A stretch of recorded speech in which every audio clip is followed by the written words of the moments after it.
हरे कृष्णा।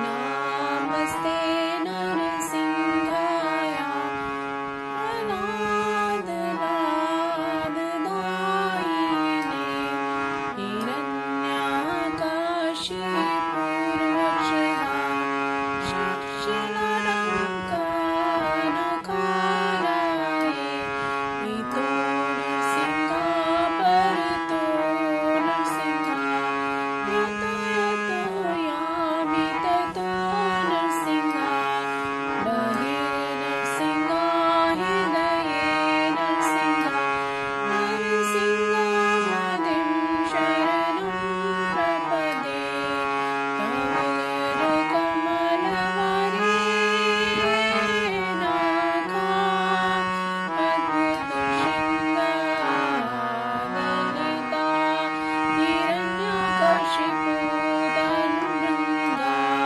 केशवनिरता नरहरिरूपा हे जगदीश हरे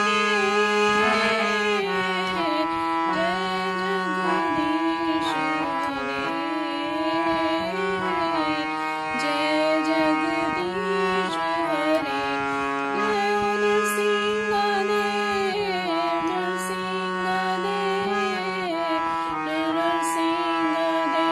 जय नरसिंहदेव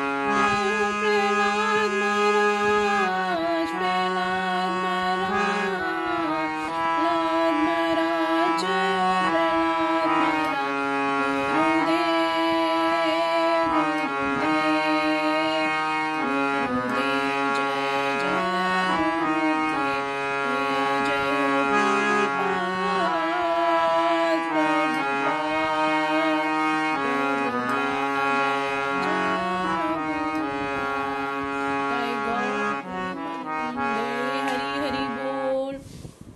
हरे कृष्णा।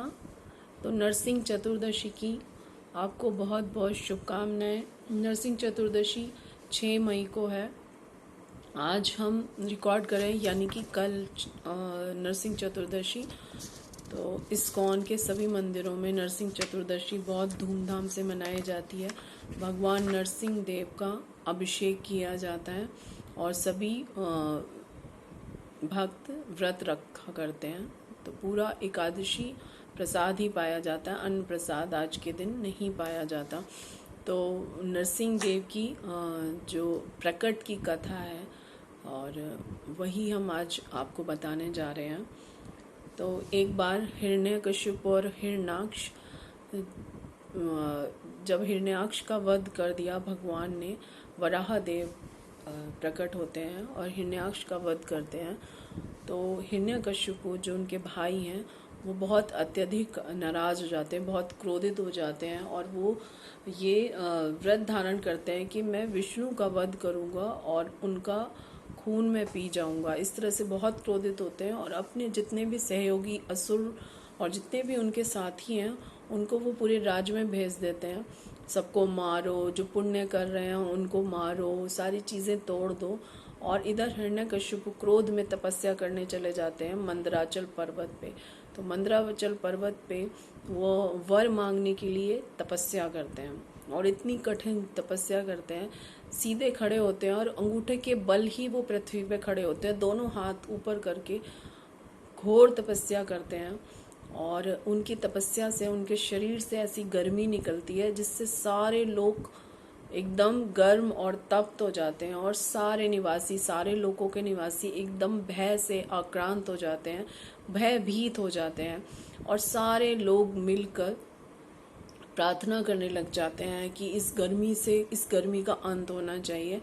और तो ब्रह्मा जी तक ये प्रार्थना पहुंचती है और ब्रह्मा जी उसको वर देने के लिए हिरण्यकशिपु की तपस्या से वो ब्रह्मा जी को आना पड़ता है कि वर देने के लिए आना पड़ता है। तो हंस वाहन पे सवार होकर ब्रह्मा जी आते हैं। हिरण्यकशिपु उनको देख के अत्यंत प्रसन्न होता है और हाथ जोड़ के दंडवत करता है और ग्लोरिफिकेशन करता है ब्रह्मा जी का कि आप ही आदि जीव हैं, इस संसार को जन्म देने वाले आप ही हैं, ये संसार आप ही के कारण चल रहा है, आप ही के कारण ये सारे प्राणी जीवित है। ऐसे करके ब्रह्मा जी की ग्लोरिफिकेशन करता है हिरण्यकशिपु और ब्रह्मा जी से वरदान मांगता है। क्या वो वरदान मांगता है तो वो हम भागवतम से पढ़ते हैं। तो श्लोक है 7th कैंटो चैप्टर 3 श्लोक नंबर 36। नानंत बहि दिवानक्त मन्यस्मादपि चायुधे न भूमो नाम्बरे मृत्युर्नरेण मृगैरपि। यहाँ पर हिरण्यकशिपु क्या वर मांग रहा है वो हम भागवतम से पढ़ रहे हैं। तो ब्रह्मा जी से वर मांगता है, हिरण्यकशिपु मुझे यह वर दे, मैं न तो घर के अंदर न घर के बाहर, न दिन के समय न रात में, न भूमि पर न आकाश में मरूं। मुझे वर दे कि मेरी मृत्यु ना तो आपके द्वारा उत्पन्न जीवों के अतिरिक्त अन्य किसी के द्वारा हो, ना किसी हथियार से हो, ना किसी मनुष्य या पशु के द्वारा हो। आप मुझे वर दें कि किसी सजीव या निर्जीव प्राणी द्वारा मेरी मृत्यु ना हो। मुझे यह भी वर दें मैं किसी देवता या असुर द्वारा या अधोलोक के किसी बड़े सर्प द्वारा ना मारा जाऊं। चूंकि आपको युद्ध भूमि में कोई नहीं मार सकता, इसलिए आपका कोई प्रतिद्वंदी नहीं है। इसी प्रकार आप मुझे यह वर भी दें कि मेरा कोई भी प्रतिद्वंदी ना हो। मुझे सारे जीवों तथा लोकपालों का एक छत्र स्वामित्व प्रदान करें और उस पद से प्राप्त होने वाला समस्त यश दें। साथ ही मुझे लंबी तपस्या तथा योगाभ्यास से प्राप्त होने वाली सारी योग शक्तियां दें, क्योंकि ये कभी विनष्ट नहीं होंगी। तो साथ में ये तो वर मांगता ही है मेरी मृत्यु किसी चीज से भी ना हो, साथ में वो ये वर भी मांगता है कि मुझे बहुत सारी योग सिद्धियां जिससे बहुत ऐश्वर्य के साथ में रहूं। तो अब क्या होता है, हिरण्यकशिपु को ऐसा वरदान मिलता है, वो बहुत अधिक बलवान हो जाता है, उसको किसी का डर नहीं रहता और साथ साथ उसको इतना ऐश्वर्य मिल जाता है जो स्वर्ग के प्राणियों को भी उपलब्ध नहीं है।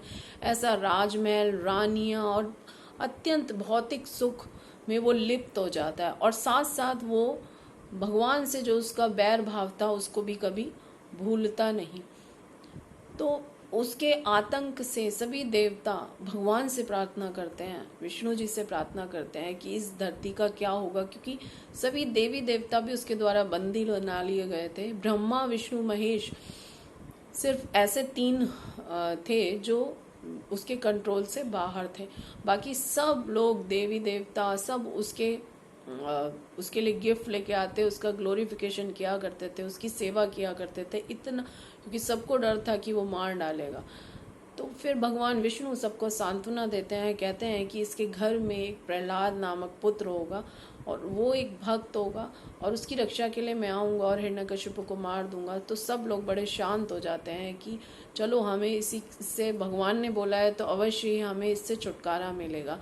अब उसका पुत्र होता है हिरण्यकशिपु का, और हिरण्यकशिपु जब तपस्या के लिए चला जाता है तो क्योंकि उनकी पत्नी कयाधु के गर्भ में प्रहलाद महाराज आ चुके होते हैं और असुर सब इधर उधर हो जाते हैं जब हिरण्यकशिपु तपस्या के लिए मंदराचल पर्वत पर जाते हैं। तो इस बीच में उनकी पत्नी को नारद मुनि अपने आश्रम में लेके आ जाते हैं।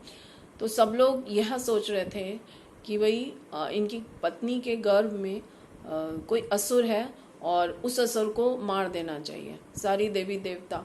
लेकिन नारद मुनि को पता होता है कि इसमें स्वयं भक्त प्रहलाद हैं, तो उनकी पत्नी को अपने आश्रम में रखते हैं, सांत्वना देते हैं और उनको उपदेश देते हैं। और नारद मुनि आध्यात्मिक जीवन का उपदेश उनको यादू को देते हैं और वो उपदेश प्रहलाद महाराज गर्भ में सुनते हैं। इस तरह से प्रहलाद महाराज को ज्ञान प्राप्त होता है और उनके गुरु नारद मुनि हैं। तो और प्रहलाद महाराज भगवान के परम भक्त हैं। अब वो जब हिरण्यकशिपु आ जाता है, कयाधु वापस आ जाती हैं, प्रहलाद महाराज का जन्म होता है, तो हिरण्यकशिपु चाहते थे कि ये भौतिक शिक्षा प्राप्त करें और उनको पूरी तरह से असुर बना सके। इसके लिए शुक्राचार्य के 2 पुत्र षंड और अमर को उनका अध्यापक नियुक्त किया जाता है, वो उनको शिक्षा देते हैं। लेकिन प्रहलाद महाराज कोई भौतिक शिक्षा में रुचि नहीं दिखाते, वो हमेशा विष्णु जी का ग्लोरिफिकेशन, उनके नाम रूप गुण लीलाओं का गायन करते हैं। तो एक बार हिरण्यकश्यप उनको गोदी में बिठाते हैं और पूछते हैं कि आप क्या सीख रहे हैं। तो वो विष्णु जी का यशोगान करने लग जाते हैं प्रहलाद महाराज, और हिरण्यकश्यप अत्यधिक क्रोधित हो जाते हैं और कहते हैं कि मैं तुमको मार डालूंगा। ऐसे कई बार उनको शिक्षा के लिए भेजा जाता है, लेकिन प्रहलाद महाराज पे कोई असर नहीं होता। और धीरे धीरे प्रहलाद महाराज बाकी स्कूल के बच्चों को भी शिक्षा देने लग जाते हैं, भगवान की भक्ति सिखाने लग जाते हैं, भगवान का नाम उनको बुलवाते हैं। तो हिरण्यकशिपु बहुत अधिक क्रोधित हो जाते हैं और प्रहलाद महाराज से फिर से पूछते हैं। प्रहलाद महाराज फिर बताते हैं कि प्रहलाद महाराज जो भागवतम में है वो मैं आपको एक बार पढ़ के सुनाती हूँ। भगवान विष्णु के दिव्य पवित्र नाम रूप सात समान लीलाओं के विषय में सुनना तथा कीर्तन करना, उनका स्मरण करना, भगवान के चरण कमलों की सेवा करना, षोडोपचार विधि द्वारा भगवान की सादर पूजा करना, भगवान से प्रार्थना करना, उनका दास बनना, भगवान को सर्वश्रेष्ठ मित्र के रूप में मानना, उन्हें अपना सर्वस्व न्यौछावर करना, शुद्ध भक्ति की 9 विधियां हैं। जिस किसी ने इस विधियों द्वारा कृष्ण की सेवा में जीवन अर्पित किया है उसे ही सर्वाधिक विद्वान व्यक्ति मानना चाहिए, क्योंकि उससे पूर्ण ज्ञान प्राप्त होता है। इस तरह से जब प्रहलाद महाराज बोल रहे होते हैं, हिरण्यकशिपु बहुत अधिक क्रोधित हो जाते हैं और कहते हैं कि इनको मार डालो। षंड और अमर को कहते हैं इनको मार डालो। तो उनको बहुत तरीके से मारने का प्रयास किया जाता है, पहाड़ के नीचे गिराया जाता है, उनको पानी में गिरा दिया जाता है, पत्थर मार के आग में जलाने का प्रयास किया जाता है, लेकिन हर बार हाथी के नीचे कुचलवाया जाता है। लेकिन सब कुछ प्रहलाद महाराज सहन करते हैं, लेकिन भगवान की भक्ति में उनकी निष्ठा बराबर बनी रहती है और हर बार वो बिल्कुल मृत्यु के मुख से वापस आ जाते हैं। तो एक बार हिरण्यकशिपु बहुत अधिक क्रोधित होते हैं प्रहलाद महाराज पे और वो कहते हैं, विष्णु विष्णु विष्णु कहाँ है तेरा भगवान। ऐसे बहुत क्रोधित होकर चिल्ला रहे होते हैं, क्या इस खंबे में है। तो एक खंबे पे हाथ मारते हैं हिरण्यकशिपु। तो प्रहलाद महाराज कहते हैं, हाँ इस खंबे में भी मेरे भगवान है। तो वो बहुत जोर से लात मारते हैं। जैसे ही लात मारते हैं हिरण्यकशिपु उस खंबे पे, वहां से नरसिंह देव प्रकट हो जाते हैं। तो नरसिंह देव प्रकट होते हैं और वो क्या करते हैं, हिरण्यकशिपु को अपने जंघाओं पे रख के दोनों हाथों के नाखूनों से उसका पेड़ फाड़ डालते हैं और उसको मार डालते हैं। अब वो इतना क्रोधित हो जाते हैं नरसिंह देव कि उनका क्रोध शांत नहीं हो रहा, किसी भी तरीके से क्रोध शांत नहीं होता। तब सभी देवी देवता प्रहलाद महाराज को लेकर आते हैं। तो नरसिंह देव उन पे बहुत दयालु कृपालु हैं कि भगवान अपने भक्त को बहुत प्रेम करते हैं। तो नरसिंह देव की गोदी में प्रहलाद महाराज बैठते हैं और प्रहलाद महाराज स्तुति करते हैं, भगवान से प्रार्थना करते हैं। तो नरसिंह देव का क्रोध शांत हो जाता है और वो प्रहलाद महाराज को आशीर्वाद देते हैं। तो इस तरह से हम देखते हैं इस कथा से कि किस तरह से भगवान अपने भक्तों का साथ आदान प्रदान कर रहे हैं और भक्तों की रक्षा करने के लिए वो कुछ भी संभव कार्य कर सकते हैं। हिरण्यकशिपु ने ऐसे वरदान मांगा था कि कभी भी मैं मारा ना जाऊं, न आकाश में, न धरती पे, न सुबह या शाम मारा जाऊं, न अंदर न बाहर मारा जाऊं। ऐसे बहुत सारे वरदान मांगे थे, लेकिन भगवान ने ऐसा स्वरूप बनाया जिसमें उसके सारे जो वरदान थे सब निरस्त हो गए। भगवान शाम, न सुबह न शाम, संध्या वेला में भगवान प्रकट हुए। भगवान न अंदर न बाहर मारा उसको, देहली पर मारा जिसको चौखट बोलते हैं। और भगवान ने ऐसा रूप धारण किया जो आधा शेर और आधा मनुष्य का है। तो न इंसान न पशु, और भगवान ने ना ऊपर ना नीचे मारा, उसको अपनी जंघाओं पे रख के मारा। किसी अस्त्र से ना मारा जो, तो भगवान ने उसको नाखूनों से मारा। तो इस तरह से हम देखते हैं कि भगवान अपने भक्त के लिए भी किसी भी हद तक जा सकते हैं, उसकी रक्षा के लिए किसी हद तक जा सकते हैं। और भक्त का भी हम देखते हैं कि प्रहलाद महाराज भगवान के लिए कितने शरणागत थे कि उन्होंने किसी भी कष्ट की परवाह नहीं की और भगवान के लिए ही अपना जीवन समर्पित किया। 5 वर्ष की उम्र थी, लेकिन वो अपने साथियों को, जो स्कूल में उनके साथी होते थे, उनको भी भगवान की शिक्षा दिया करते थे बिना किसी डर के। उनको किसी तरह का डर नहीं था, पूरी तरह से निडर थे। तो ये हमारे लिए बहुत बड़ी शिक्षा है कि किसी भी कष्ट से, किसी भी भयानक विषम परिस्थिति के अंदर अगर हम भगवान के शरणागत होते हैं तो भगवान हमारी पूरी रक्षा करते हैं। हरे कृष्णा।